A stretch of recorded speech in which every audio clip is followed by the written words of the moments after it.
सुप्रभात। काम की कामना, यह हमारी आज की आध्यात्मिक चर्चा का विषय। काम की कामना। इस संसार में मिली हुई कोई भी वस्तु अपनी नहीं है, यह भगवान का मत है। शरीर, इंद्रियां, मन, बुद्धि, प्राण, धन, संपत्ति, पदार्थ, ये सब प्रकृति के कार्य हैं और संसार भी प्रकृति का कार्य है। इसलिए इन वस्तुओं की संसार से एकता है तथा परमात्मा का अंश होने से स्वयं आत्मा की परमात्मा से एकता है। ये वस्तु अपनी नहीं है, अपितु इनके उपयोग का अधिकार व्यक्तिगत है। इसके सिवा सद्गुण, सदाचार, त्याग, वैराग्य, दया, क्षमा आदि का भी व्यक्तिगत नहीं है, अपितु भगवान के। ये दैवी संपत्ति अर्थात भगवत प्राप्ति की संपत्ति होने से भगवान के ही हैं। यदि ये सद्गुण, सदाचार आदि अपने होते तो इन पर हमारा पूरा अधिकार होता। हमारी सलाह, राय, अनुमति के बिना किसी दूसरे को इनकी प्राप्ति कतई नहीं होती। पर इनको अपना मानने से तो अभिमान ही होता है, जो आसुरी संपत्ति का मूल है। शरीर आदि प्राप्त संसार को ना तो हम अपने साथ लाए थे और ना ही साथ ले जा सकते हैं। तो वर्तमान में भी ये हमारे से प्रतिक्षण अलग हो रही है।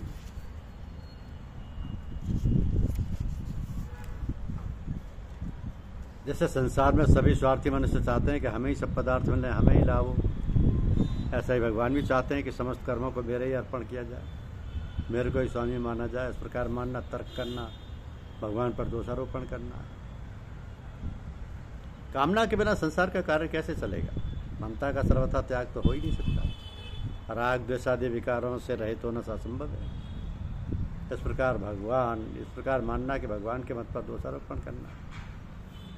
भोग और संग्रह की इच्छा वाले जो मनुष्य शरीर आदि पदार्थों को अपने और अपने लिए मानते हैं और समस्त कर्म अपने लिए ही करते हैं, वे भगवान के मत के अनुसार नहीं चलते। वे भगवान के मत के अनुसार नहीं चलते।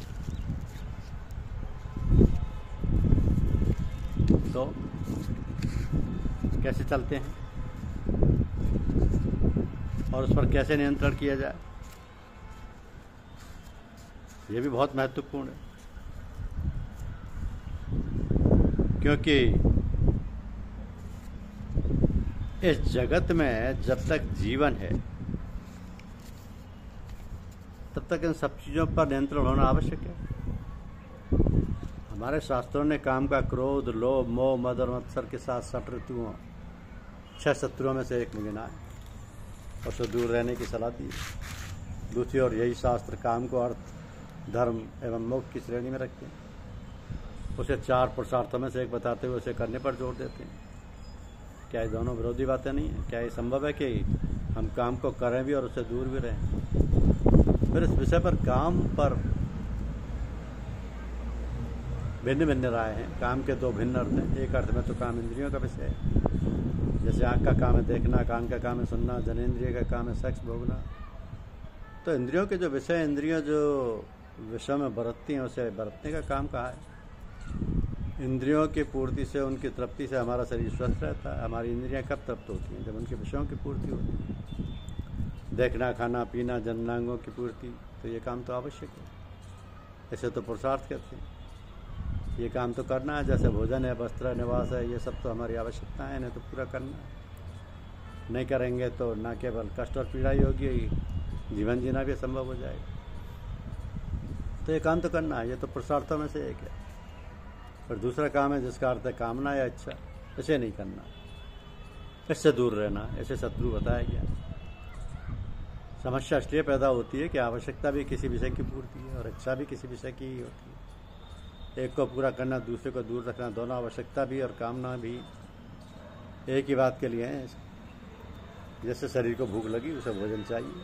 अब हम भोजन में सावधानी तो रखें, भोजन पौष्टिक हो, सुपाच्य हो, देख रहे सूंघने में सुंदर हो इत्यादि, तब यह भोजन हमारी आवश्यकता है। पर जब हम कहते हैं कि हमें तो ये भोजन चाहिए, हमें यही पसंद है, पौष्टिक है, सुपाच्य, हमारे शरीर को सूट करता है, इस बात का हमें कुछ बोध नहीं। तो भोजन हमारी कामना है, आवश्यकता नहीं। ये हमारी इच्छा है, इसे त्यागना ही इसी तरह वस्त्र है। वस्त्र के दो काम हैं, सर्दी गर्मी से हमारी शरीर की रक्षा करना और लज्जा का निवारण करना।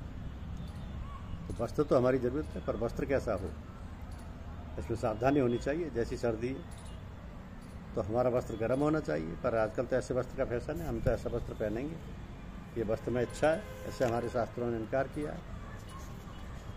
तो आवश्यकता और इच्छा दोनों हमारे विषयों की पूर्ति करती हैं। इच्छा भी विषय की है और आवश्यकता भी विषय की है, दोनों विषय की पूर्ति करते हैं। लेकिन एक त्यागने योग्य है, एक करने योग्य है। आवश्यकता करने योग्य है और इच्छा त्यागने योग्य है। तो आवश्यकता की पूर्ति करना शरीर का रखरखाव है, मेंटेनेंस है। शरीर ठीक नहीं रहेगा तो हम कैसे काम करेंगे? हमें जगत का कार्य करना है तो शरीर के बिना नहीं कर सकते, हमें अध्यात्म का काम करना है तो भी शरीर के बिना नहीं कर सकते, हमें धन कमाना है तो भी स्वस्थ तृप्त शरीर चाहिए, हमें भजन ध्यान करना है तो भी स्वस्थ तृप्त शरीर चाहिए। शरीर की ज़रूरतों को पूरा करना तो हमारा धर्म है, तो ज़रूरतों को पूरा करना ही है, तो हमारा शरीर के प्रति धर्म है, वह तो हमारा पुरुषार्थ है। हमारे शास्त्रों ने, हमारे ऋषि मुनियों ने कामना को त्याज्य बताया है, क्योंकि कामना सर्वदा पीड़ा देने वाली है। कामना जब तक पूरी नहीं होती हमें संघर्ष में लगाए रखती। कामना में बाधा पड़े तो क्रोध उत्पन्न होता है।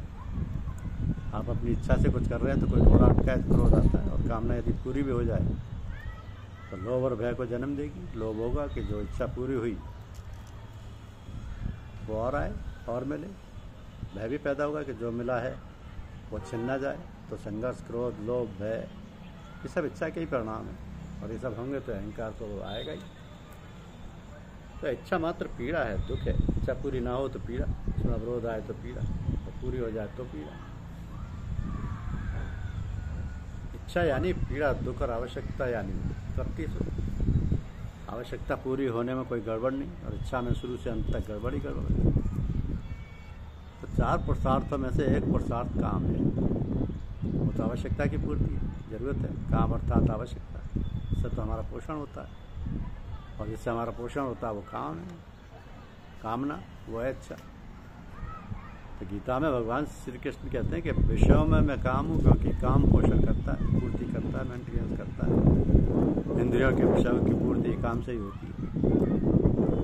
फिर पुरुषार्थ के रूप में तो हमारे काम अन्य पुरुषार्थों से भिन्न है। काम, अर्थ, धर्म और मोक्ष, ये चारों अलग अलग पुरुषार्थ हैं, पर कामना के रूप में काम और उसके अन्य साथियों क्रोध, लोभ, मोह, ईर्ष्या, संघर्ष, भय आदि में कोई अंतर नहीं। वे सब एक ही हैं। कामना को अलग अलग दृष्टिकोण से देखने का नाम है। वे सब इच्छा के ही अनेक रूप हैं। इच्छा छोड़ी जा सकती है, आवश्यकता नहीं। आवश्यकता कम की जा सकती है, खत्म नहीं की जा सकती। और इच्छा खत्म की जा सकती है, पूरी की पूरी हटाई जा सकती है, क्योंकि वो हमने की है। आवश्यकता नहीं हटाई जा सकती, क्योंकि वो हमने नहीं की। तो आवश्यकता शारीरिक है, इच्छा मानसिक है। आवश्यकता तो पूरे शरीर में है, इच्छा तो मानसिक कल्पना मात्र है। आवश्यकता के साथ हम जन्मे, इच्छा के साथ नहीं। जन्म हमारा वासना इच्छा के कारण होता है, इसलिए हमारे संतों ने इसी पर चोट किया। जब उन्होंने जाना कि कामना जन्म के कारण है तो कहा इसे दूर रखो। आवश्यकता के कारण जन्म थोड़ी हुआ है, तो भोजन खाना था या मलमूत्र विसर्जन करना था इसलिए जन्म हुआ है, ऐसा तो नहीं है। इसलिए कामना या इच्छा तो त्याग करने योग्य है। आवश्यकता हमारी कम हो तथा उन्हें हम अच्छे ढंग से पूरा करें, पर हमारे पास इतना समय व ऊर्जा बचते हैं कि धर्म तथा मोक्ष के पुरुषार्थी को भी कर सकते हैं। गुरुदेव कहते हैं कि धर्म का अर्थ जानकर काम की पूर्ति करना ही मोक्ष है। काम है शरीर की आवश्यकताओं की पूर्ति, अर्थ है उस पूर्ति का साधन। धर्म है अन्य मनुष्यों तथा मनुष्यत्व जगत तथा प्राणियों जैसे नदी, पहाड़, पर्यावरण, वृक्ष, पशु, पक्षी, देवता आदि धर्मों के साथ तालमेल से सामंजस्य में रहना तथा मोक्ष बंधनों से मुक्ति। तो धर्म को जान लिया जिसने, वो अपनी आवश्यकता की पूर्ति धर्मपूर्ण ढंग से ही करेगा, पर उसे बंधन का, पर तो वह मुक्त ही होगा। जो धर्म को ना जानकर अपनी कामनाओं को पूरा करते हैं वे ही बंधन न होते। हमने तो युद्ध भी धर्म से किया, कामना से नहीं किया, लोभ से नहीं किया, क्रोध से नहीं किया, किसी का राज्य धन संपदा हड़प करने के लिए नहीं किया, किसी को तंग करने के लिए नहीं किया, प्रतिष्ठा का प्रश्न बनाकर युद्ध नहीं किया। हमारा युद्ध भी धर्म युद्ध था। भगवान कृष्ण तो शांति दूत बनकर आए थे। उन्होंने तो कहा था पांडवों का राज्य उन्हें वापस कर दो। चलो राज्य नहीं वापस करते तो उन्हें 5 गाँव ही दे दो, 5 भाई उसी से गुजारा कर लेंगे। पर दुर्योधन तो राजी नहीं हुआ, वो तो सुई की नोक के बराबर भी जमीन नहीं देगा। तो लड़ना पांडवों की मजबूरी बन गया, सारे रास्ते दुर्योधन ने बंद कर दिए। तो पहला धर्म शरीर रक्षा, शरीर बचा तो सब काम कर पाएंगे, इसलिए काम सबसे पहले, शरीर धर्म सबसे पहले। जो भी किया जा सकता है ज्ञान विज्ञान धर्म मोक्ष इत्यादि बिना शरीर के संभव नहीं।